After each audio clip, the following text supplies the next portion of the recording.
Breaking news, labanan ng US at China, lalong tumitindi matapos kasi ang panibagong 34% tariff na ipinataw ng US at China ay gumanti agad ang China at nagpataw rin ng 34% tariff sa mga produkto ng US at bilang tugon ng US President ay nagbabala ito sa China na kung itutuloy nito ang pagganti ng tariff sa US ay dadagdagan pa ng US ng 50% ang tariff nito para sa mga produkto ng China, kung saan sa kasalukuyan ay mayroon ng 54% tariff ang US at China, kaya't kung daragdagan pa ito ni Trump ng panibagong 50% ay magiging 104% na ang ipapataw na tariff ng US at China. Mangangahulugan ito na ang lahat ng ibinebenta ng China sa US ay hihigit pa sa doble ang halaga. Kaya't maaaring wala ng negosyante pa mula sa US ang mamili ng mga produkto mula sa China at maaaring matenga ang mga produkto ng China na nagkakahalaga ng humigit kumulang $400 billion na nakalaan para sa mga business partners nito sa US, at sa laki ng halagang ito na maaaring tanggihan na ng tuluyan ng US ay tiyak na napakaraming negosyo mula sa China ang direktang maaapektuhan nito. At dahil dito ay marami ang tiyak na mawawalan ng trabaho, malulugi ang mga negosyo at mawawalan ng kakayahan ng maraming mamamayan nito na gumastos ng ekstra, kaya't may napakasamang epekto ito para sa kanilang ekonomiya. Samantala dahil naman nagpataw rin ng 34% ang China mula sa mga produkto ng US at dinagdagan pa ito ng China na umaabot na ng 84% na taripa para sa mga produkto ng US, ay mangangahulugang mahihirapan rin ang mga negosyante sa China para sa dagdag na taripa na ipapataw ng gobyerno nila, at mangangahulugan ito ng direktang epekto sa mismong pamahalaan ng China. Dahil base sa mga datos na inilabas ng Stanford Center on China's Economy and Institutions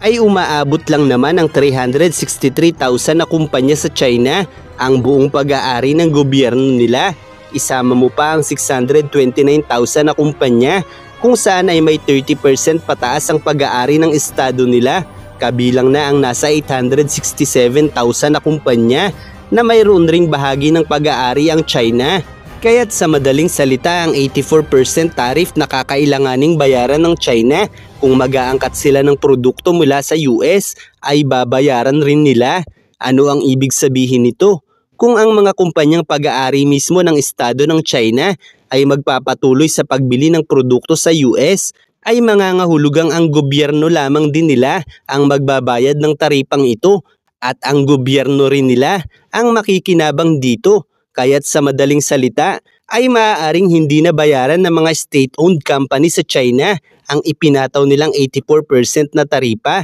para sa mga produkto ng US. Kaya't malaking bagay ito para sa US dahil napakarami pa rin kumpanya sa China ang maaaring bumili ng mga produkto nila. Samantala sa US naman, dahil halos pag-aari ng mga pribadong entidad ang mga negosyo sa bansa nila, ay maaaring wala nang magawa ang mga ito kundi tigilan na lang ang pagbili sa produkto ng mga Chino, habang ang pamahalaan mismo ng US ay patuloy nakikita sa pagpasok ng pera mula sa mga ini-export nila para sa China. Gayunpaman, dahil nga ang mga pribadong negosyante mula sa US ang direktang maaapektuhan ng tariff ni Trump para sa produkto ng China, ay maaaring magkaisa ang mga negosyante sa US para kundinahin si Trump sa kanyang mga pulisiya. Kaya naman hindi na nakapagtataka kung bakit palaging masama si Trump pagdating sa mainstream at social media, kabilang na ang paglulunsad ng mga protesta laban sa kanya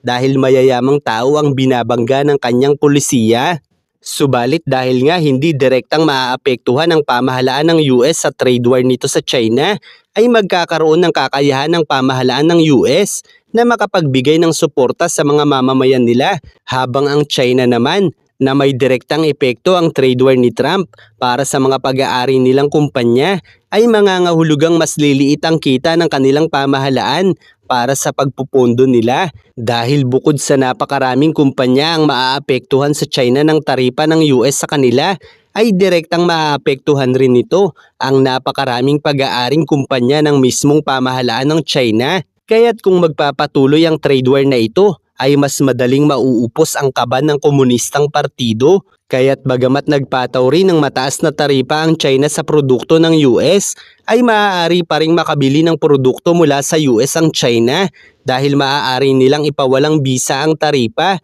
para sa kanilang mga pag-aaring kumpanya at sa paraang ito ay malulugi sila sa US dahil kung sila lang ang bibili ng produkto sa US ay ang US lang ang higit nakikita mula sa kanila habang mahihirapan naman ng husto ang mga negosyante sa US na mamili pa ng produkto mula sa China. Kaya naman kahit tila nga ay pinapakita ng China na kaya nilang labanan ang taripa ni Donald Trump laban sa kanila, ay patuloy pa rin itong nananawagan ng tulong sa buong mundo na magkaisa ang lahat para basagin ang plano ng US President. Kasabay na ang pagrereklamo ng China sa World Trade Organization. Isang indikasyon kung gaano na nahihirapan ang China sa panggigipit sa kanila ni Trump laban sa kanilang ekonomiya. At kung mapapansin natin, noong unang termino pa lang ni Donald Trump ay naglulunsad na ito ng trade war noon pa man laban sa China. Kaya naman ang ginawa ng China ay nagdagdag ito ng pamumuhunan sa iba't ibang bansa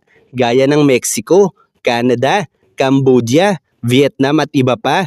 At dito nila pinadadaan ang kanilang mga produkto na ibinebenta nila sa US para makaiwas sa taripa. Kaya naman ngayon na muling nanalo si Trump bilang Pangulo ng US ay mas pinalakas na nito ang kanyang trade war laban sa China kung saan ang halos lahat ng bansa sa mundo ay pinatawan niya na ng taripa at sa paraang ito saan mang bansa padaanin ng China ang kanilang produkto ay tiyak na gagastos pa rin sila ng extra para sa negosasyong ito dahil tiyak na mas pipiliin na lamang ng mga negosyante mula sa US na mamili na lamang ng produkto sa mga bansang may mas mababang taripa. At kung mapapansin natin, ang mga bansang may mataas na taripa ay ang mga bansang ginagamit ng China para palusutin sa US ang mga produkto nila para makaiwas sa taripa. Kaya't ngayon na maging ang mga bansang may malalaking pamumuhunan ng China ay maaaring malugi na dahil gaya ng ginawa ni Trump sa Panama ay maaaring isa-isang makatanggap ng babala mula sa US ang mga bansang pinatawan ni Trump ng matataas na taripa kung saan ay maaari itong ibaba ni Trump kung iiwas o magbabawas sa mga bansang ito sa pakikipagkalakalan sa China. Kaya't hindi lamang sa mismong China ang epekto ng tariff ni Trump para sa kanila dahil maaari rin itong masira ang mga investments ng China sa napakaraming bansa na may mas matataas na taripang ipinataw nila.